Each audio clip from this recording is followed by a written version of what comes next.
Morning. Stick with me on this video because there's a lot to unpack here.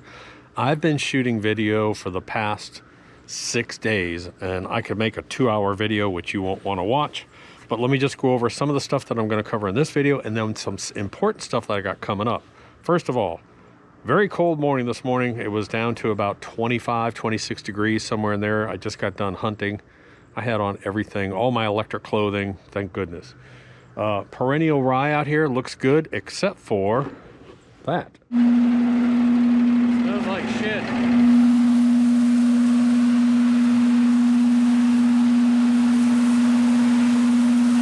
What is that? So they came out and they dug up and they pumped my septic tank, and thank goodness they did.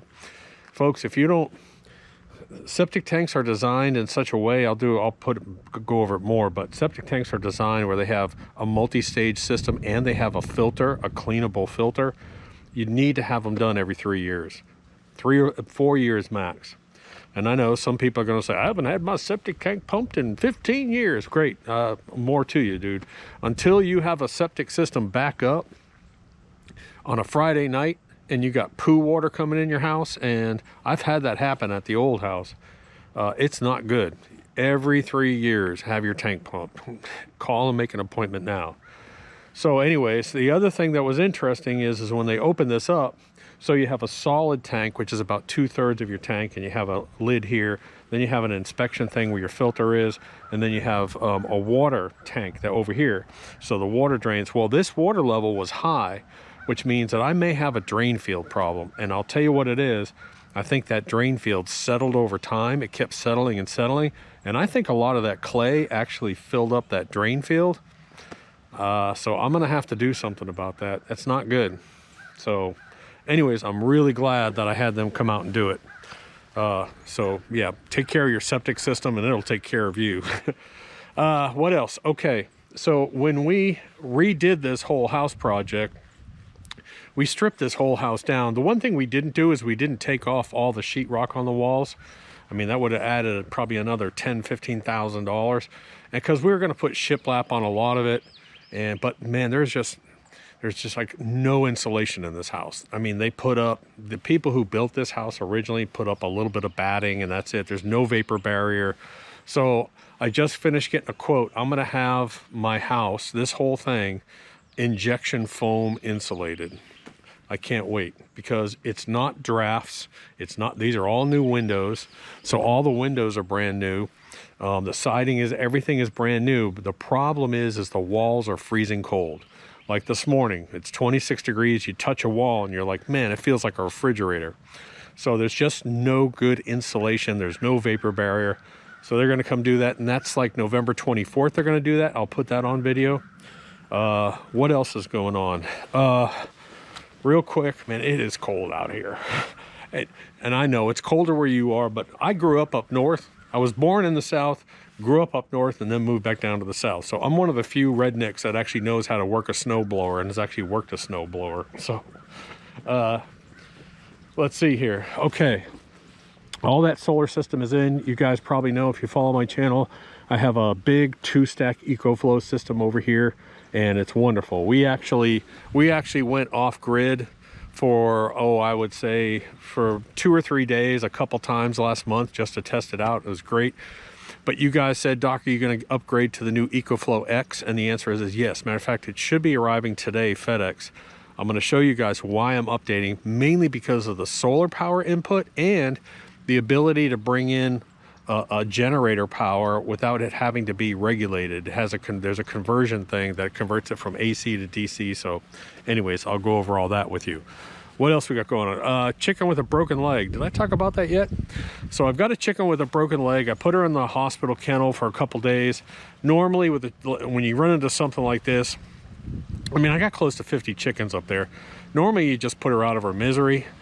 No, I'm not going to take her to the vet because I'm not going to spend $200 or $300, which is what it would be on a chicken with a broken leg. I call her Hop Along now. So I let her out the other day and she seemed to be doing great. And then yesterday, nature is kind of cruel. Nature is kind of cruel because the other chickens could sense that she was injured.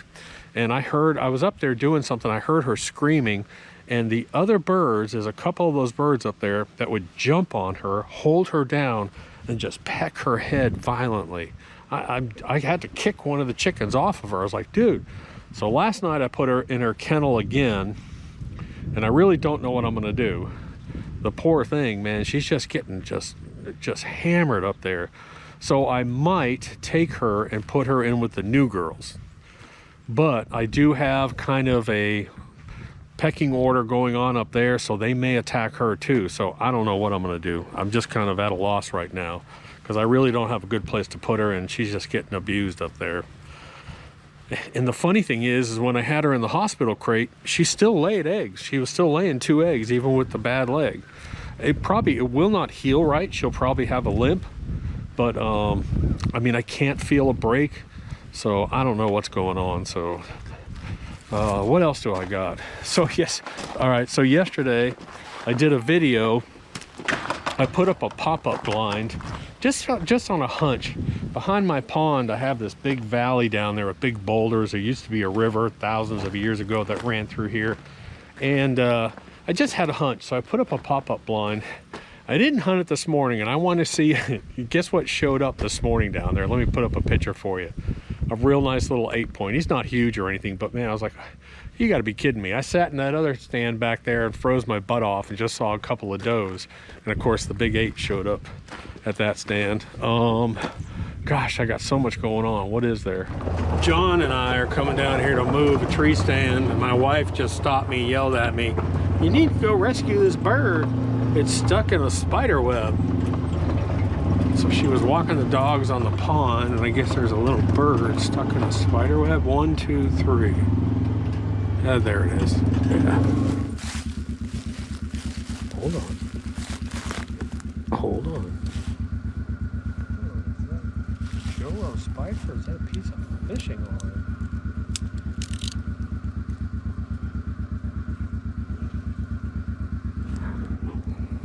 There you are. Okay, you ready? And off it goes. All right, the crew is here. Say hi, Lily. Hi. Jeff, John, Lily, all the chickens. Just rescued a bird. The wife yelled at me. There was a bird, a little sparrow, stuck in a Joro spider web. So I had to go rescue it. So my good deed is done for the day.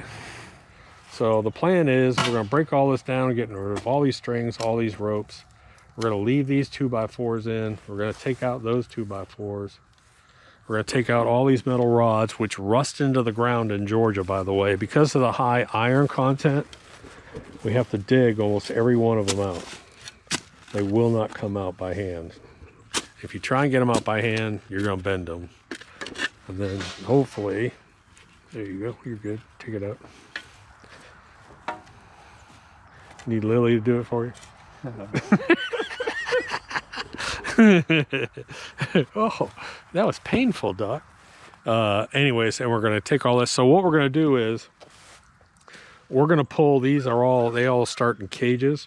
We're going to pull the whole plant up by the root and inside the cage. We're going to stage them over here in sections. Then Lily's going to get buckets, and she's going to start to prune all these peppers, green tomatoes, jalapenos, and she's going to be focused on harvesting. So that will be her main job once we get to this point here. Okay, here's what we got so far. 5-gallon bucket of green and red peppers, 5-gallon bucket green peppers, green tomatoes and cucumbers, jalapenos, different variety of colors, mostly green jalapenos in here, a couple of green peppers. And I told her to stop. I mean, we could probably get another 2 or 3 buckets easy out of what's in there, and it's just like, I don't know what to do with them all. So I'm going to be giving them all away, but we got to give them away like in the next 24 to 48 hours before they start to go bad. So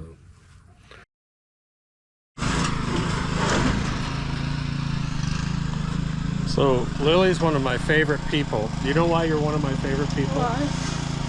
She just finished up and graduating 2 years of college.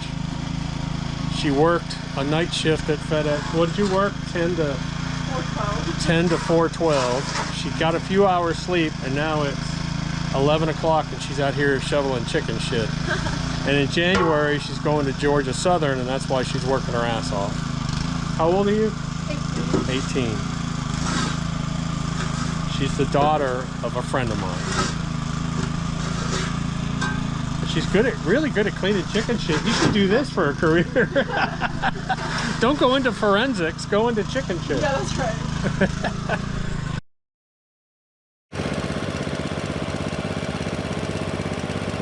Corn is all frozen out, and I don't know that I'm getting any benefit from having that standing corn, to be honest, because the deer are just in the woods eating acorns.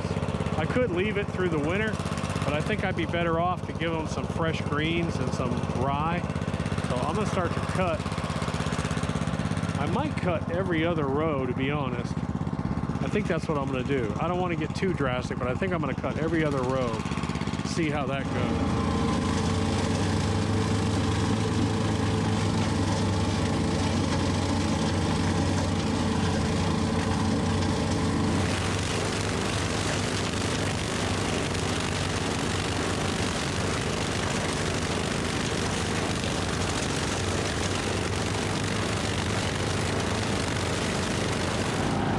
See these radishes. Look at that. Is that crazy or what? Look at them all. Dude, that's crazy. These things are crazy.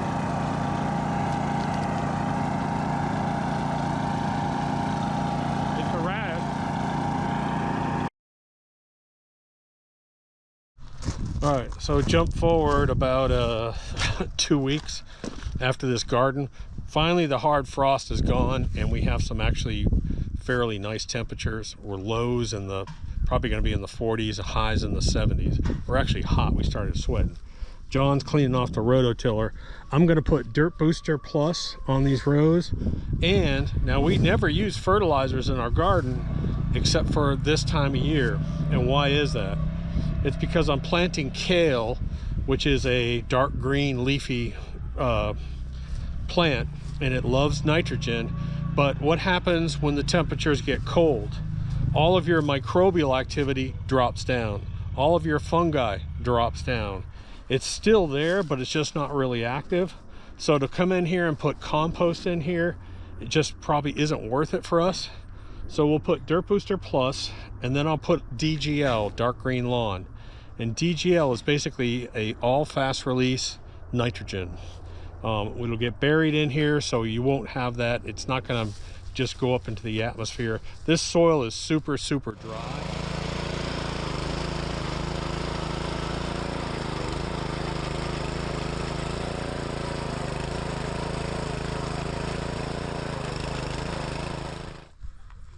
All right, so Lily's up in the field. I don't think you can see her.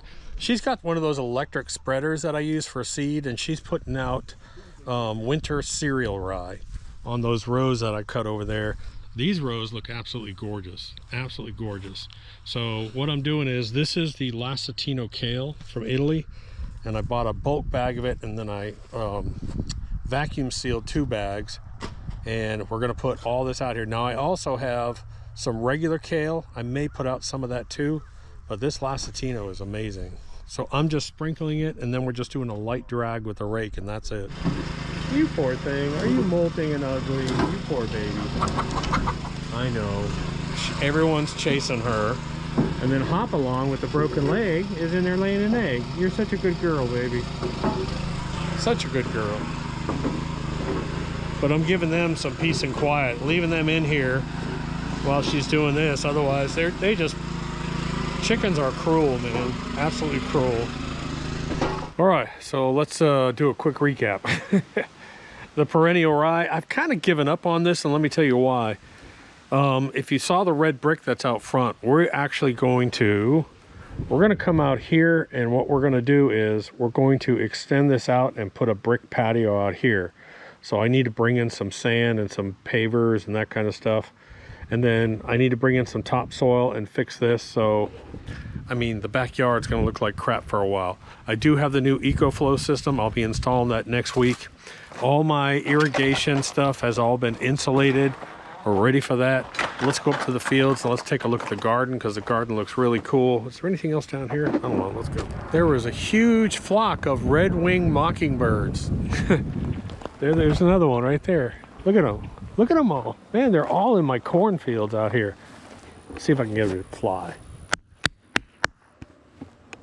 Man, that was crazy. I hadn't seen those. I hadn't seen a Redwing Mockingbird in I don't know how long. Dude, that was crazy. Anyways, so I went through here and I cut strips. And in these strips, we planted the winter cereal rye. And then I've been hooked up my irrigation system again since we're not freezing anymore. And I've been running the irrigation system. So I've got all these fields out here. Everything looks great. The problem that we've got with deer hunting this year, this is a mast crop year. And let me tell you what, the deer are just inside these woods. I mean, just they're going from their bedding areas to acorns, bedding areas to acorns. So, I mean, we spent all this time out here, and it's not going to be, they'll use these fields probably in December and January. Good gracious, it's windy out here. Sorry about the wind noise. Let's take a look at the garden. By the way, Hopalong is doing great. She's really doing well. What's funny is, as I have her hospital crate in here, hear that? Okay, chicken hatchery, good job sexting. That is not a hen.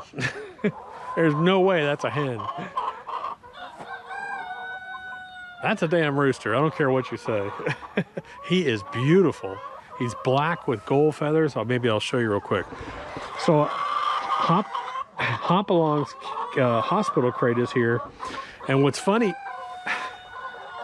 here's my rooster hen. What's funny is I'll open up that door at night and she'll actually go in there. She'll go inside there. That's kind of crazy, but she's doing really well and she's laying eggs every day. I'm really proud of her. So good news for Hopalong. She gets to, I know, you're a rooster. The garden actually looks really good. So all this will be Lacinato kale, Lacinato kale. I keep screwing. I know, there's two of you over there doing that. Let me show you what this kale looks like. If you look at kale nutrition by rankings, the red Russian kale is number one. Lacinato kale or Lacinato kale, dude, is number two out of all the kales. And they call it dinosaur kale. And supposedly, I've been eating it every night in salads. It's a little bit more sweeter than normal kale. And we planted these 3 beds and they're doing great. I hear you. Good gracious. But man, if this all comes up, I'll be giving kale away to everyone I know. They can come pick it and it's going to be great. So all the fields are done. This garden's done. We're done for the year. Now, what I plan to do, we're thinking about taking this garden and letting it kind of rest next year and moving our main garden over to that new squash garden and just letting it do a rotation on it. So anyways, that's what we're thinking about doing, but gotta love the clover and then the kale growing in here. And we're thinking about stealing a portion of this and making a portion of this actually an additional outside run for the chickens. Man, they'd love it. Take that half and make that an outside run for them. Let me go show you this. Let me go show you this hen that's making that noise. Hi, how's everybody doing? So these are the new girls, 17 new girls. And there's the loudmouth. Hi, you are beautiful. Yeah, you are absolutely gorgeous. But you are not a hen, you are a rooster. Look at that tail. Why you do that? Why you peck at it? Hi, girls. Look at I call this one the calico. And there's one back there. I think that one or that one of those two is probably a rooster as well too. Anyways, so I opened up the nesting boxes. probably, they'll start laying eggs probably in December, I would think. But I wanted to get them used to that, so I put a little bit of wheat straw in there, and I put some fake eggs in there. And yeah, they're doing great. And I'll tell you one thing, these chickens, I can throw black fly larvae on the ground, I can throw all kinds of stuff, but if I go out and get some of the kale, turnips, and radish out there, bring those greens in here, that's all they want. They just want the greens. They go nuts over the greens every day. Anyway, so this is what I'm doing. I'm cutting rows in here. It looks great, but man, the girls, let me show you what I'm feeding the girls. See all these greens? This is what the girls eat every day. Actually, look at that, the deer. This was bitten off by a deer right there. So was that. Every day I pull this out and give them green. Anyways, when the acorns finally start to disappear and the weather turns a little bit colder, they'll be in here. This cereal rye will pop up, and hopefully they'll be in here. Anyways, guys, just a hodgepodge video. Appreciate you coming along, and I'll talk to you later. Doc.